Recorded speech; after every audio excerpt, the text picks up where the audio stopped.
యాక్చువల్‌గా ధ్యానం అనేది ఓన్లీ మునులు, ఋషులు అండ్ హిమాలయస్‌లోనే చేసుకుంటారని అనుకునేదాన్నండి ఒకప్పుడు. ఓకే. నేను ధ్యానంలోకొచ్చిందయితే 2020లో వచ్చానండి. సో, అది కూడా మా ఫ్రెండ్ ఒక ఆవిడ శ్రీ దుర్గా అని జెప్పేసి తనలో ఒక గొప్ప చేంజెస్ చూసి ఏంటి ఇంత చేంజ్ ర్యాపిడ్ చేంజ్ 1 మంత్‌లో అనిపిచ్చి, ఇంకా నాకనిపిచ్చింది ఇంత చేంజా అని అనిపిచ్చి ఏంటి అని అడగకుండా ఉండలేక ఏంది ఇంత చేంజ్ అని అడిగితే తను యెస్ అవునా అక్క నిజమా? నేనిలా మెడిటేషన్ చేస్తున్నాను. మెడిటేషన్ క్లాస్ జాయిన్ అయ్యాను. సో, అందుకే ఇంత చేంజ్ వచ్చినట్టుంది. థ్యాంక్ యూ అక్క అని చెప్పాననమాట. ఓకే. వావ్! మెడిటేషన్ క్లాసెస్ కూడా ఉంటాయా ఆన్‌లైన్‌లో అని అడిగేసి ఓకే.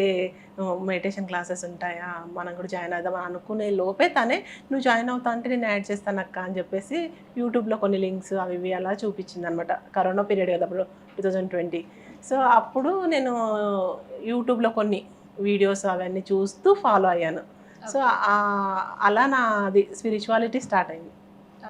డెఫినెట్‌లీ అండి. అన్నిటికంటే ఇదేమంటారు వజ్రాయుధం లాంటిదనని చెప్పొచ్చు. ఇంకా బాగా చెప్పాలంటే కామధేనువు, కల్పతరువు అని అంటాం గదా! అక్షయ పాత్ర లాంటి ధ్యానం అనేది. So, okay. అది అనుభవిస్తేనే తెలుస్తది. మనము ఎప్పుడైనా గూడా కామధేనువు, అక్షయ పాత్ర, కల్పతరువు ఇవన్నీ గూడా స్టోరీస్‌లోనే విన్నాం గానీ ఎక్స్‌పీరియన్స్ అవ్వలేదు గదా!